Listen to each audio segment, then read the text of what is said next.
Guys, good day and good afternoon. No? So magpapasilip tayo ngayon ng panglaban at pang breeding.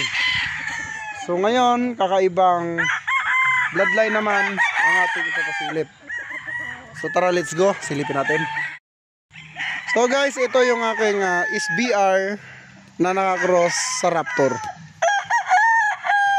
So mapapansin nyo, ano siya, malaki siya, high station siya, banderado, tapos dirty feet, no? So ayan po ay 2 years old, no? Ayan, ang ganda niya, ang ganda ng sukat niya. Siyempre napakalupit niyang gumalaw. Okay, ayan, no? And guys, silip tayo dito. Ito yung paborito kong Gilmore. Ayan po siya, oh. Grabe yung galawan nito, guys. Nako. Ayan po siya, napakagwapo. Ayan po siya. Grabe, ang ganda ng katawan, bulbok body. At talagang napakagwapo talaga. Street breed po yan, guys, no? Pure. Ayan. Then ito naman yung aking 5K sweater. 1 win na po ito, mga boss. Ayan. 5K sweater po yan. Siya po ay bull stag. Itim ang kanyang tahid, guys. 1 times winner. Ang sugat lang po niyan ay hita lang. 5K sweater po yan, mga boss. Ayan. Guys, kumusta na kayo? Kumusta na yung pagmamanok ninyo, no? Okay ba? O kumusta yung takbo, no? At bago ang lahat, pasilip ko lang sa inyo yung 5K sweater ko na ng red. Pure po ito at ito ay sumabit doon sa yung leg band sa breeding area, sa breeding pen, sa net. Kaya natanggal yung leg band niya. At ayan na po siya. So makinis na. 5K sweater po yan ng red. So hiyang ako sa 5K ng red. Kaya may mga 5K talaga ako.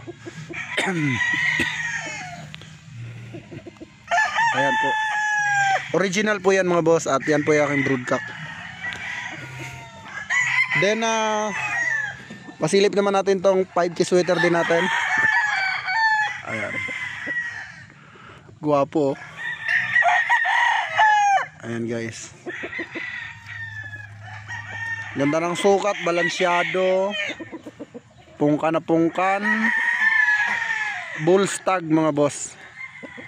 Ayan. Guwapo nito. Ayan. 5K sweater po yan, mga boss. Meron pa tayo ditong 5K sweater. Kasi marami ako nabasa sa comment section, boss. 5K naman. So tara, let's go. Ito naman 5K na to, guys. Ito ay winner, no? Winner na po siya. Siya po ay 2 times winner. At 3 years old. So ayan po. Ang lakas kumain. So guys, hindi ko pa ito ginagalaw, no? Hindi ko pa piniprikon.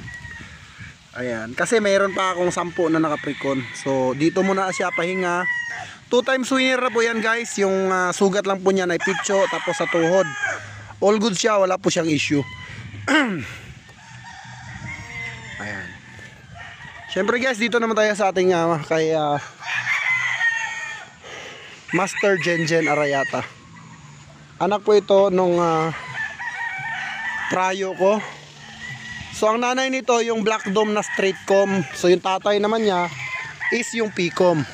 Then ayan po yung result. 6 months, guys. Hindi pa ganun kabulto yung kanyang katawan, pero yung palo niya sobrang bulto. So yun lang ang ating vlog for today, mga boss. Maraming salamat. God bless you all, mga bossing. Mabuhay ang bayang Sabong.